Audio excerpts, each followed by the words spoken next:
hierarkinë e tyre, krimet ndaj kushtetutës janë krimet të tradhtisë lartë të vendit. Kjo që bëni ju është një krim në vazhdim, duke mbrojtur një delinkuente, një kriminale të trefisht, dhe nuk e mbroni atë ju, se po të qepuna sa për Lubin, ju e flaknit në lanë atë, në lanë, ja atje e flaknit.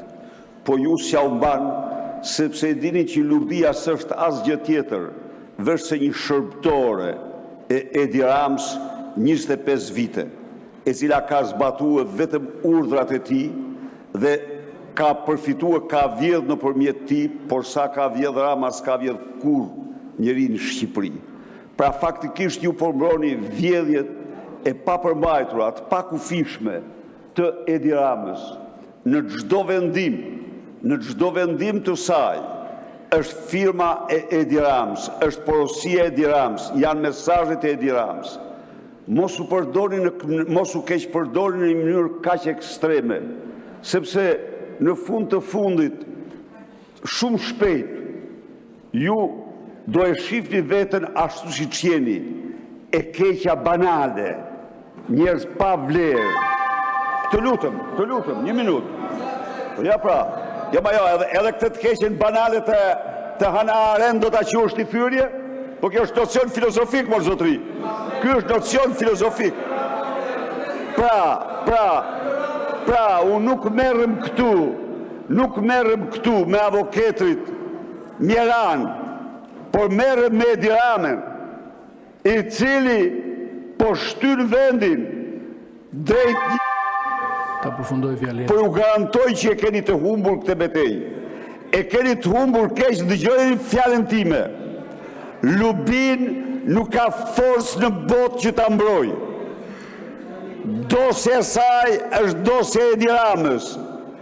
Mirlindat dhe lindat e Akshit janë krim monstruoz. Dhe nuk po jetojnë vetëm në Shqipëri, po u them unë ju këtu. Jo, po jetojnë nga të gjitha palët e interesuara. Po jetojnë nga të gjitha palët e interesuara. Po ju ç'po tregoni? Po tregoni lak po zhvishin lakuriq, pa shqiptarëve dhe botës si sklever të Edi Ramës. Ndaj dhe silleni këtu sot të heqim imunitetin, të japim autorizim prokurorisë të veprojë sipas ligjit dhe kushtetutës. Ky është i vetmi veprim. Nuk duhet kjo seancë të mbyllet pa u paraqitur raportet. Faleminderit. Zoti Malaj dhe më pas vijojmë me rendin e ditës. Faleminderit zoti kryetar. Në fakt e kërkova fjalën për sa i përket shkeljes nenit 6 të kodit sjelljes deputetit, të paktën nga 10 apo 15 parafolës sot, ku po citoj përdorimin kuvendi gjuhës pahishme, fyese ose kërcënuese. Apo pikën 2, përdor gjuhë të shprehur e cila nxit urrëtitje në bazë të racës, gjinisë, moshës, origjinës kombëtare. Tani që nga njerëz të pavlerë, e që nga etiketime për këtë zonjën këtu për të disatën herë, që nga paragjykime për të rinj të panjohur, thua se dikush tjetër ka lindur në këtë sallë, apo që nga paragjykime se jemi marrë nga rruga, nuk do t'i pranoja për askënd, as për kolegët e opozitës.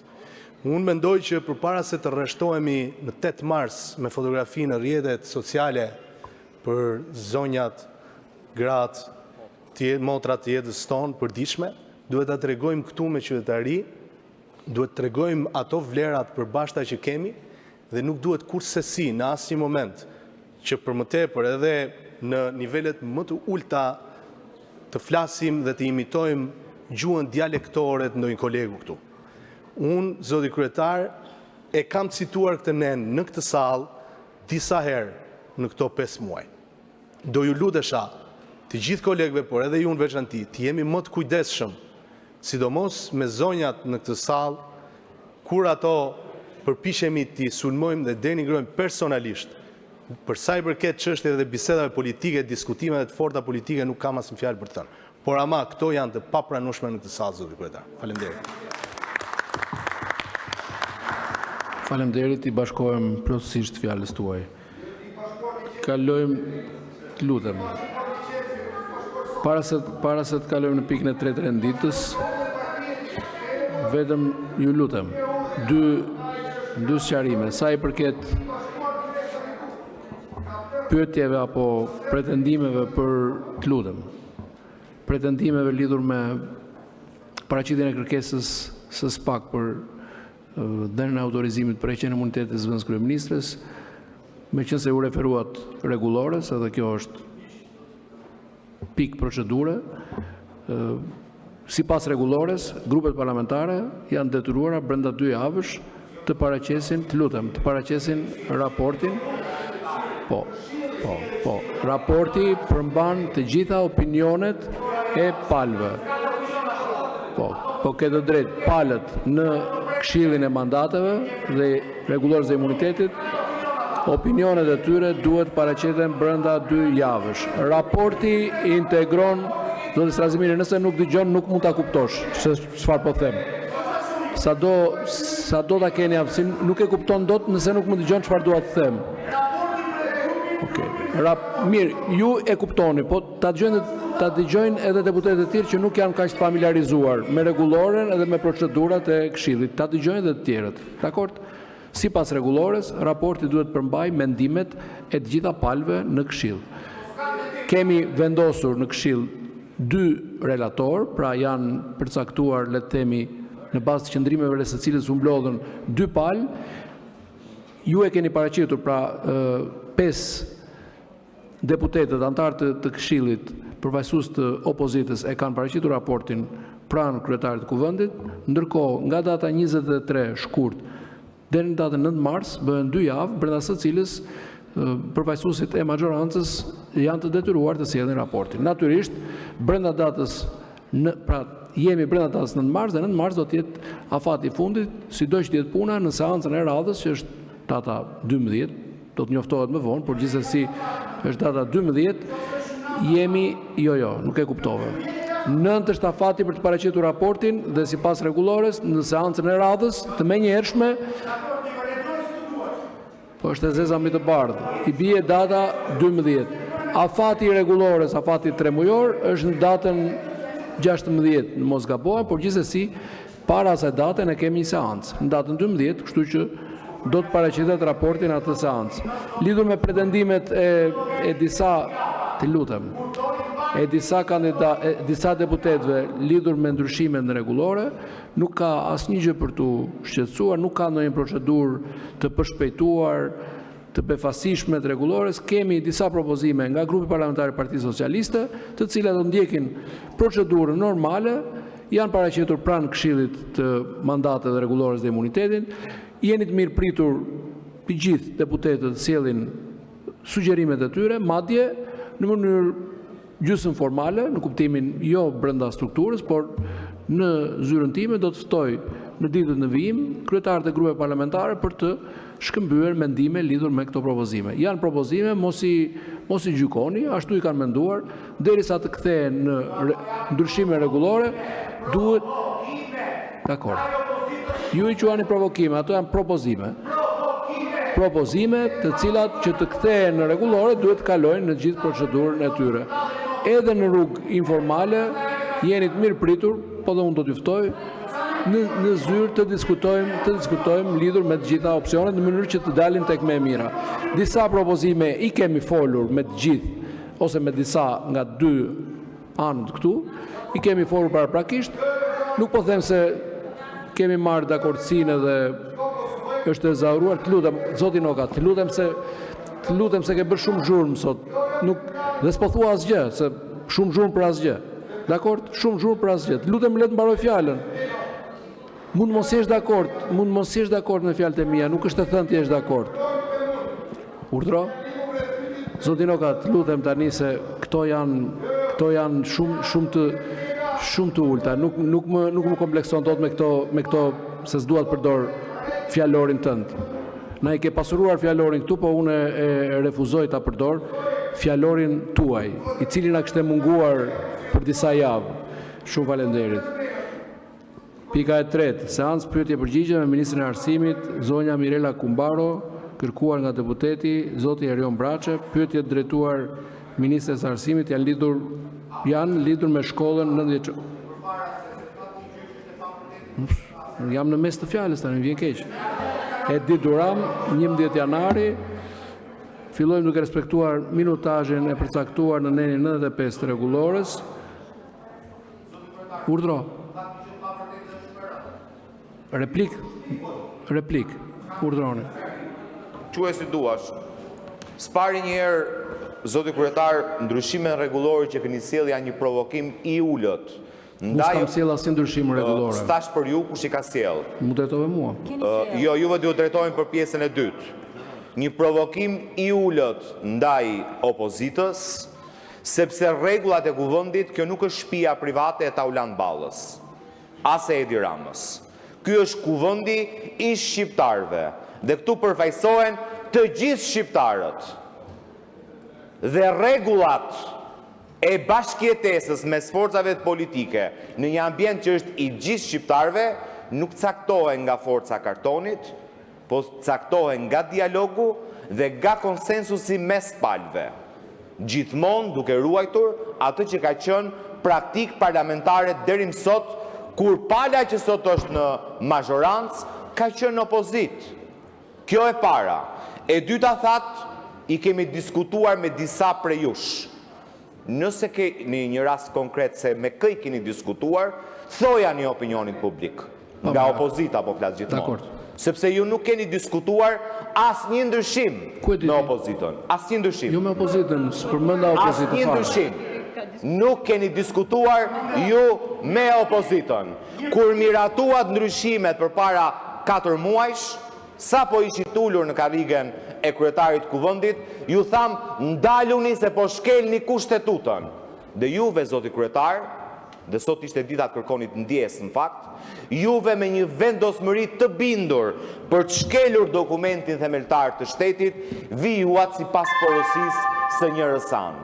Dhe sot në vend që thuash kemi diskutuar me ju, do duhet ngriheni në këmbë, zoti kryetar, të kërkoni ndjesë që me vedije, me ndërgjegje, keni shkelur kushtetutën e Republikës Shqipërisë për t'injoruar dhe për dhunuar opozitën në këtë parlament. Kjo do t'ishte sjellje normale prej një kryetari normal kuvendi, në vend që të vini tu dhe të thoni, Taulanti I ka shkrujt, po kemi diskutuar dhe me ca për ju për të krijuar S'është e vërtet fare, nuk thash këtë gjë.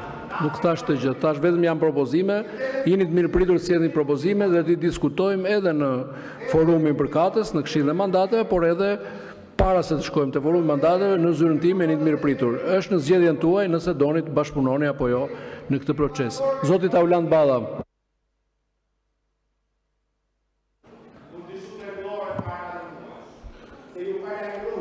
Në replik të citimeve dhe të përmendjes së një nisme, e cila është tërësisht e bazuar në rregulloren e kuvendit, në të drejtën, siç e përcakton rregullore, që çdo deputet mund të propozojë ndryshime në rregullore. Pra, unë nuk I marr leje askujt nga krau I majt I kësaj salle, por natyrisht është një proces I cili është njoftuar nga ana jon në komunikime publike, që do të ndërmarrim disa nisma, është me tepër rëndësi, mendoj unë që të sqarohet, por në kohën e duhur, se nismat janë propozime të cilat duhen përmirësuar, do të përmirësohen në një proces I cili do të marrë javët e veta të përcaktuara nga rregulloria dhe nga kushtetuta. Është shumë e nevojshme të kuptojmë që në këtë fazë që gjendet Shqipëria dhe roli udhëheqës që ka kuvendi I Shqipërisë përgjatë procesit të antarësimit në Bashkimin Evropian, të kuptojmë që ne duhet të përshtasim edhe punën tonë parlamentare, jo me procedurat përshpejtuara. Nuk I kemi përdorur procedurën përshpejtuar në asnjë prej ligjeve që kanë synuar për afrim deri tani. Dhe mos harroni, janë mbi 27 ligje që kanë kaluar në kuvendin e Shqipërisë në këtë legislaturë, të cilat në asnjë rast nuk e kemi përdorur për procedurën e përshpejtuar.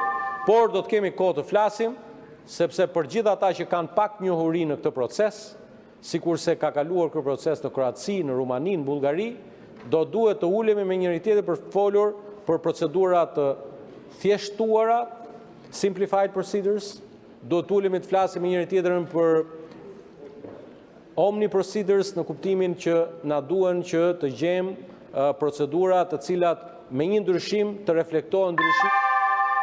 Ta përfundoj fjalën. Jo, ndje se faleminderit zoti kryetar, do kemi kohë të diskutojmë për këtë, nuk është çështje e rendititës, por për një sqarim për publikun. Ju lutem të kalojmë me pyetjet e zotit Braça. Faleminderit. Faleminderit. Atëherë, duke respektuar minutazhin e përcaktuar në 95 të rregullores, zoti Braça, keni të drejtë të parashtroni pyetjet deri në 2 minuta. Më pas zonja Kubaro ka drejt përgjigje deri në 5 minuta. Dhe zoti Braça në mbështetjen e 95.4 rregullores kanë dispozicion dhe 3 minuta kohë për tu shprehur më pas.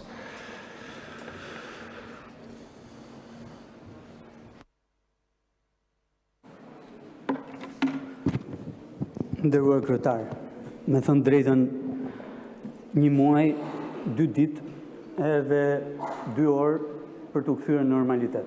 Për çfarë? Për 10 minuta.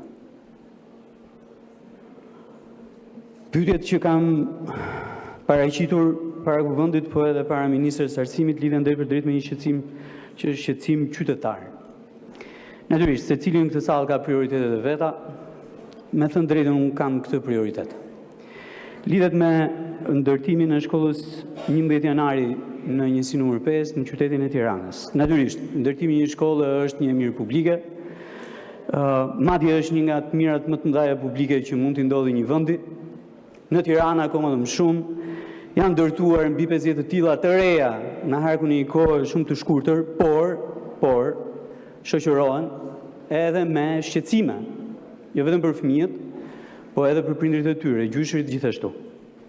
Dhe natyrisht, administrimi i kohës së ndërtimit të një shkolle është një gjë që mund bëhet thjesht dhe duke i paraprirë gjitha proceseve për ta kompletuar atë.